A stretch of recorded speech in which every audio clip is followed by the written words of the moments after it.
Price Lord. கர்த்தருக்கு ஸ்தோத்திரம். தேவனுக்கு மகிமையுண்டாகுங்க. தேவனுடைய வார்த்தை வெளிப்பட்ட நேரத்தில் தேவனுடைய வார்த்தையிலிருந்து தேவன் நமக்கு அநேக காரியங்களை கற்றுக் கொடுக்க வல்லவராக. இன்றைக்கும் தேவ சமூகத்தில் நம்ம காத்திருக்கனா ஒவ்வொரு நாளும் தேவனுடைய வார்த்தையை எடுத்துக்கொண்டு நம்முடைய வாழ்க்கை தரத்தை நடத்த வேண்டும். அல்லேலூயா. தேவன் தாமே நம்மளை ஆசீர்வதிக்கக்கூடிய தேவன். பாருங்க, கர்த்தருடைய வார்த்தை சொல்லுது நீதிமொழி புஸ்தகத்தில் 1ஆம் அதிகாரத்தில் 33ஆம் வசனம். சாலமன் ரொம்ப ஞானமாய் பேசக்கூடியவர். அந்த சாலமன் பேசும்போது பாருங்க, எனக்கு செவி கொடுக்கிற எவனோ, யாருக்குன்னா அவருக்கு இல்லை, கர்த்தருக்கு. அந்த நீதியினுடைய மொழி பேசு பாருங்க, எனக்கு செவி கொடுக்கிற எவனோ அவன் விக்கினமின்றி விக்கினமின்றி வாசம் பண்ணுமான் என்று சொல்லுது. அவன் ஆபத்துக்கு பயப்பட மாட்டான். அப்போது தேவனுக்கு ஒரு மனிதன் செவி கொடுப்பான் என்று சொன்னால், அவருக்கு நாம் செவி கொடுப்போம் என்று சொன்னால் அவன் வாழ்க்கையில் விக்கினம் வராது. விக்கினம் என்றால் என்ன? ஒரு சில விதமான பிரச்சனைகள், பயமுறுத்துகிற காரியங்கள். அதனால தான் வசனம் அழகாக சொல்ல, ஆபத்தில் அவன் பயப்படுவான். ஆபத்து அவன் வாழ்க்கையில் வரும், ஆனால் அவன் பயப்படாமல் இருப்பான். ஆபத்துக்கு அவன் தப்பித்து கொள்வான். ஆபத்து நாட்களில் என்னை நோக்கி கூப்பிடு, எனக்கு செவி கொடுத்தானா நான் உனக்கு செவி கொடுப்பேன். எனக்கு செவி கொடுக்குற மகன்ல எப்பவும் நான் என்ன சொன்னாலும் செய்யக்கூடிய மகன். அப்படியாப்பட்ட ஒரு மகன் நீங்கள் கூப்பிடும்போது அவர் உங்களுக்கு செவி கொடுப்பார். ஆபத்தில் அவர் உங்களை தப்பி வைக்கிற தேவனாக இவங்க கூட இருப்பார். இன்றைக்கி அநேகர் பாருங்கள், கிறிஸ்தவர் குடும்பங்களில் வியாதியின் போராட்டத்தில் இருக்காங்க. எவ்வளோ ஜெபம் பண்ண பாஸ்டர், மாறவே மாட்டேங்குது. ஏன் மாற மாட்டேங்குது தெரியுமா? நீ அவருக்கு செவி கொடுக்காமல் வாழ்ந்த. இப்போ உன் ஜெபத்துக்கு அவர் செவி கொடுக்காமல் போகிறதுக்கான காரணம் தான்.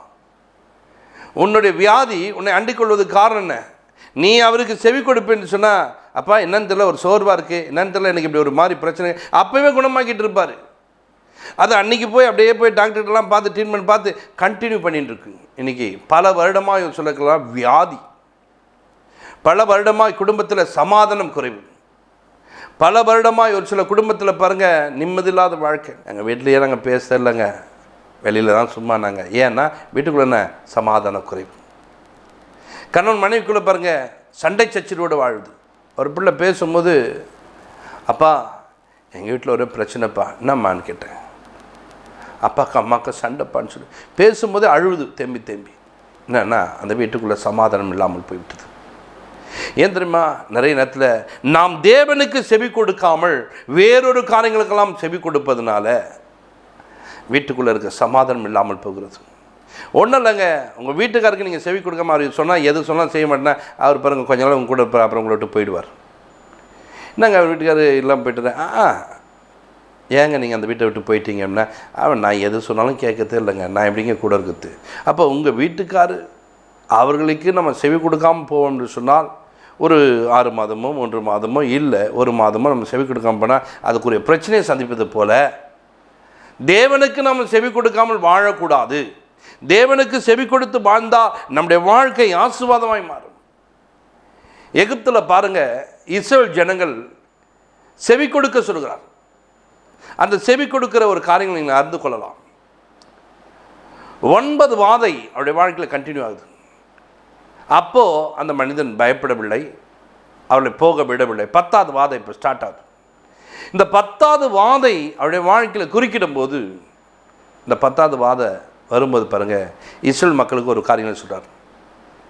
நீ என்ன பண்ண, ஆட்டுக்குட்டி ரத்தத்தை எடுத்து நிலைக்கால்களை பூசி கணிச்சிங்கன்னா விக்கினம் கடந்து போக மட்டும் நீ என்ன பண்ணு, உன் கதவை அடைத்துக்கொள், உள்ளவே வெளியில் வராத சொன்னாரா. இவங்க பாருங்கள் உடனே செவி கொடுத்து அப்படியே செய்ய ஆரம்பித்தார்கள்.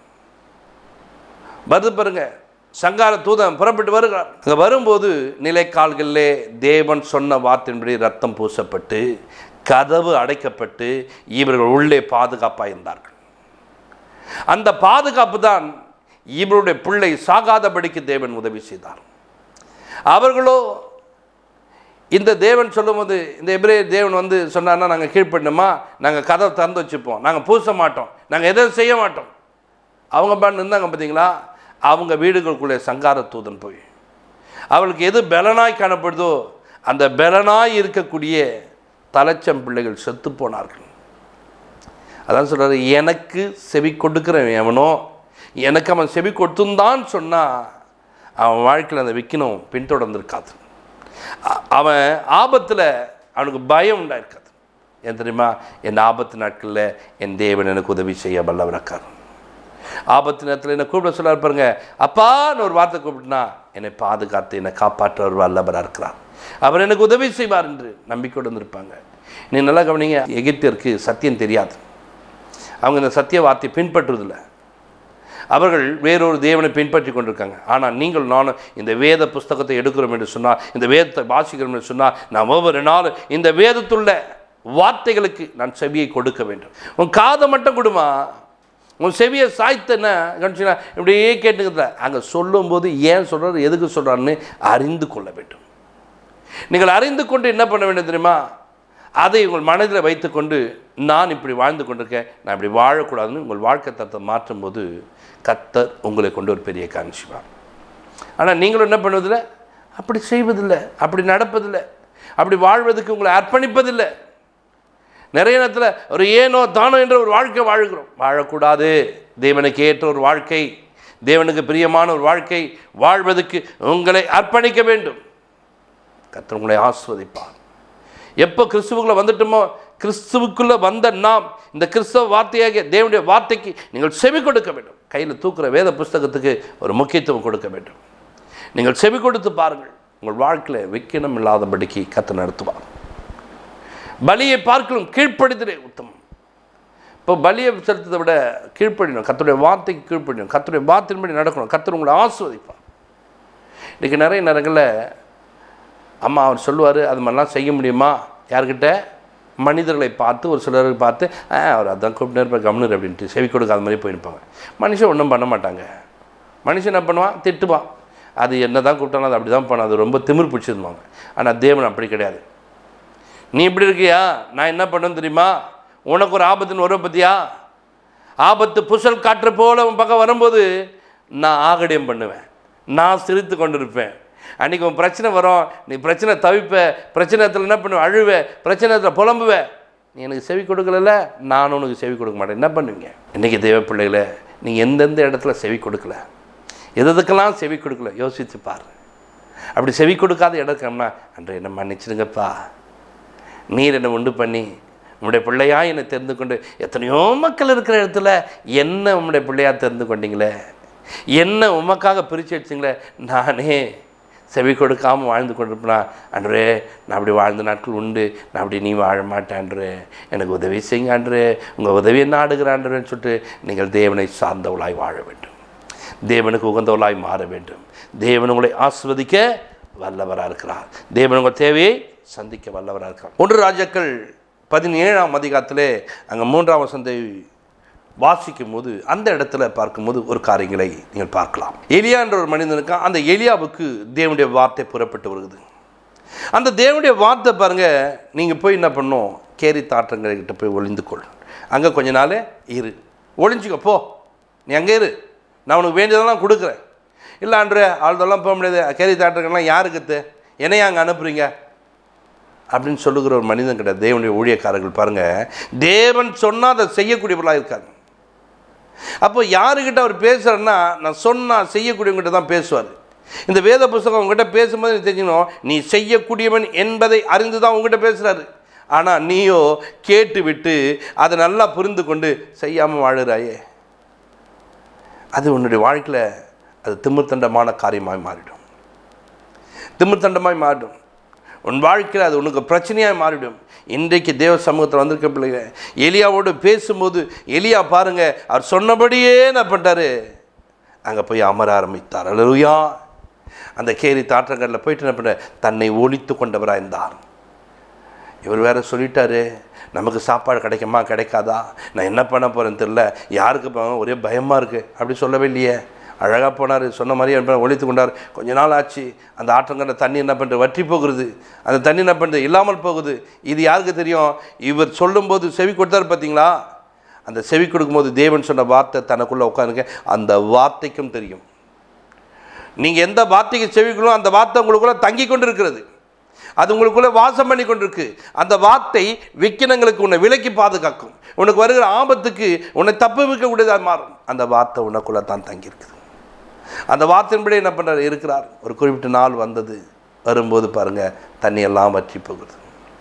இந்த தண்ணியெல்லாம் வற்றி போகும்போது எந்த இடத்துல இருக்க சொன்னாரோ, எந்த இடத்துல ஒழித்துக்கொள்ள சொன்னார், அதே இடத்துல அந்த ஆற்றண்டையில் ஒழித்து கொண்டவராக இருந்தவர்கிட்ட மறுபடியும் கர்த்தருடைய வார்த்தை பேசப்பட்டு அன்று சொல்ல, இங்கே இருப்பா, நான் உனக்கு எல்லாம் செய்கிறேன், இங்கே இருப்பான்னுவாங்க.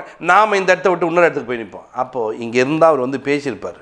நீ தான் என்ன பண்ணுற, அவர் பேசக்கூடிய இடத்த விட்டு ஓடுகிறாய், இல்லாமல் போகிறாய். அதனால தான் இன்றைக்கி நிறைய பேர் கூட ஆண்டவர் பேசுவது குறைவாய் மாறிச்சு. முன்னாடிலாம் நல்லா பேசுவார், இப்போ என் கூட பேசுறதே இல்லை. அன்று முன்னெல்லாம் எனக்கு எல்லாம் புரியும், இப்போ புரியாமல். நீ அவருக்கு சொன்ன இடத்த விட்டு நீ விலகி போய் வேறொருத்தர் இருக்கும்போது அங்கே உங்ககிட்ட பேச மாட்டார். அங்கே பேசுவது குறைவாய் மாறிடும், பேசாமல் போயிடுவார். ஏன் தெரியுமா? முன்னே நான் இருந்த இடம் வேற, பரிசுத்தமாக இருந்தேன், அதனால் உங்ககிட்ட பேசினான். இப்போதோ நீயோ பரிசுத்தம் கெட்டவனாய் மாறி இப்போ எங்கே போயிட்டு தெரியுமா? பரிசுத்தம் இல்லாதவர்கள் இடத்துல போய் உட்காந்து அங்கே எப்படிங்க பேசுவார்? அங்கே எப்படி இடைப்படுவார்? நீ அந்த பரிசுத்தமான இடத்துக்கு திரும்ப வரும்போது உங்ககிட்ட திரும்ப பேசுவதுக்கு ஆண்டவர் வல்லவராக இருக்கிறார். அவர் பேசக்கூடிய தேவனாக இருக்கிறார். நம்ம நிறைய நேரங்களில் நினைக்கிறோம், நல்லா ஒரு நாள் எங்கிட்ட ஆண்டு முகமாக இடைப்படுவாருங்க, எனக்கு நல்லா தரிசனம்லாம் பார்ப்பேங்க, வெளிப்பாடெலாம் நல்லா புரியுங்க, ஆனால் இன்றைக்கி ஏன் தெரில ஒன்றுமே நடக்கல. அன்றைக்கி நீ எப்படி இருந்த அந்த இடத்துக்கிட்ட திரும்ப வா. அன்றைக்கி நல்லா உங்கள்கிட்ட வேத வாசிப்பு இருந்திருக்கும், அன்றைக்கி உங்ககிட்ட நல்லா ஜபம் இருந்திருக்கும், அன்றைக்கி தேவ சமூகத்தில் காத்திருக்க ஒரு மகனாக இருந்திருப்பேன். அன்றைக்கி உங்க கூட இடைப்பட்டார். இன்றைக்கும் அவர் இடைப்பட வேணும்னா திரும்பவும் அதே இடத்துக்கு வந்துப்பார். தேவன் உன்னோடு கூட இடைப்படுவார், தேவன் உன்னோடு கூட பேசுவார், தேவன் உன்னோடு கூட வந்து ஒரு பெரிய காரியம் செய்வார். இன்றைக்கும் பேசக்கூடிய தேவன் தான். அன்றைக்கு அவர் பேசினா இன்னைக்கு பேசாத இல்லைங்க, இன்னைக்கு பேசக்கூடியவர். அப்படி பேசக்கூடிய தேவனை நாட வேண்டும். இந்த 17 வசனம் வாசித்தோம், அதில் 9 வசனம் கிட்ட போகும்போது அங்கே மறுபடியும் பேசுகிறார். தண்ணீர் வற்றி போயிடுச்சு, இல்லை திரும்ப பேசுகிறாரு. நீ போய் என்ன பண்ண, சாரி பார்த்து வீட்டுக்கு போ, அங்கே போ, நான் ஒன்று என்ன பண்ணுறேன், அந்த விதவிக்கிட்ட உன்னை போஷிக்க நான் கட்டளை இடுறேன். பார்த்தீங்களா, அந்த விதவியை சாப்பாட்டுக்கு வழி இல்லாத ஒரு விதவை செத்து போகணும். ஆண்டு பாருங்க, உன்னை போஷிப்பன்னு சொல்லிட்டு இந்த வார்த்தையை கேட்டுக்கொண்ட ஒரு மனிதன், கீழ்ப்படிந்த ஒரு மனிதன், அந்த வார்த்தையின்படி நடக்கிற விக்கினங்களுக்கு கடந்து போகிறவராய் இவர் வாழ்க்கையில் வராதபடிக்கு, ஆபத்து வராதபடிக்கு தேவன் இவர் பாதுகாப்பு விடுகிறார். அங்கே போனால் இவங்களுக்கு வேண்டிய அடை கிடைக்கிறது. இவர் போனதுனால அந்த குடும்பம் பஞ்சகாலம் முழுவதும் போஷிக்கக்கூடிய குடும்பமாய் மாறிச்சு. பார்த்தீங்களா, கர்த்தருடைய வார்த்தை கேட்டால் நீயும் நல்லா இருப்ப, அவருடைய வார்த்தைக்கு செவி கொடுத்தா நீயும் நல்லா இருப்ப, நீ போகிற வீடும் நீ போகிற இடங்களும் ஆசீர்வதிக்கப்பட்டதாய் மாறும். காரணம் நீ செவி கொடுத்ததுனால. செவி கொடுக்கிறவளாய் மாற வேண்டும். இன்றைக்கு தேவ பிள்ளைகள் அப்படி செவி கொடுக்க கற்றுக்கொள்ள வேண்டும்.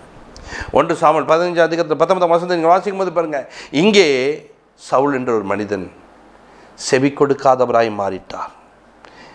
கவனிங்க, தேவனுடைய வார்த்தை சொல்லுது, நீ கர்த்தருடைய சொல்லை கேளாமல் என்ன பண்ணிட்ட, அந்த கொள்ளையின் மேலே ஆசை வைத்தாயே. இதுதான் தேவனுக்கு தேவையா? இதை தான் தேவன் உன்னிடத்தில் கேட்டாரா? அதை முற்றிலும் ஒன்றமில்லாமல் பண்ண நீ அதை என்ன பண்ண தேடி எடுத்துக்கொள்ள பார்க்குறாயே. இப்போ யார் தெரியுமா? கர்த்தருடைய பார்வைக்கு பொல்லாப்பானதை செய்யக்கூடிய மனிதனாய் மாட்டார். கர்த்தருடைய சொல்ல ஒரு மனிதன் கேட்காத போது அவன் பொல்லாப்பு செய்கிற ஒரு மனிதன். அவன் வாழ்க்கையிலே நல்ல காரியங்கள் இருக்காது. அவனை உயர்த்தின தேவன் அந்த உயர்வை அவன் ஒன்றமில்லாமல் ஆழ்த்திவிட்டான்.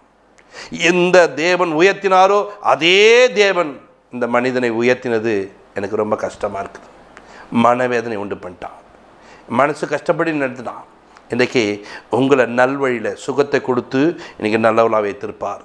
கடன் பிரச்சனையை மாற்றி உங்களை நல்லா வச்சுருப்பார். ஆனால் நீங்கள் சொல்ல கேட்காத போது உங்கள் உயர்வு உங்களை விட்டு போய்விடும், உங்களுடைய மேன்மை உங்களை விட்டு போயிடும், உங்கள் கனம் உங்களை விட்டு போயிடும். இன்றைக்கி நீங்கள் சொல்ல கேட்குறவங்களா இருங்க, கர்த்தர் உங்களை ஆஸ்வதிப்பார். பரலோக பிதாவே, உமக்கு நன்றி செலுத்துமான்றே. உங்களுடைய பிள்ளைகள் யாரெல்லாம் சொல்ல கேட்காமல் போகிறார்களோ அந்த சொல்ல கேட்காத பிள்ளைகளுக்காக ஜெபிக்கிறோமான்றே. சவுல் அன்றைக்கு உம்முடைய சொல்ல கேட்டு நடப்பதனால ராஜாவாய் மாற்றினீர் அன்று. சொல்ல கேட்காத போதோ ராஜ மேன்மை இழந்தவனாய் மாறிவிட்டார் அன்று. ஆண்டவரே, வேதத்தில் எத்தனையோ மனிதர்கள் அப்படி இருக்காங்கப்பா. நாகமான் சீரிய தேசத்தினுடைய படைத்தளபதி, இஸ்ரவேலிலே ஒரு தேவன் இருக்கிறார், அவரிடத்தில் போனால் சுகம் பெறுவார் என்று சொல்ல கேட்டவுடனே செயல்பட வந்தான். ஆண்டவரே, வந்த ஒரு மனிதன், அந்த மனிதன் சொல்லும்போது, தேவனுடைய மனுஷன் சொல்லும்போது, அன்று 7 தரம் ஸ்தானம் பண்ணுன்னு சொல்லும்போது அவர் போய் அதை ஸ்தானம் பண்ணும்போது 6 டைம் அப்படி தான், 7ஆவது தரம் சொல்ல கேட்டு அப்படியே செய்த மனிதனுக்கு அந்த சரீரம் மாறியதப்பா. அவருக்கு உண்டான விக்கினம் கடந்து போனது.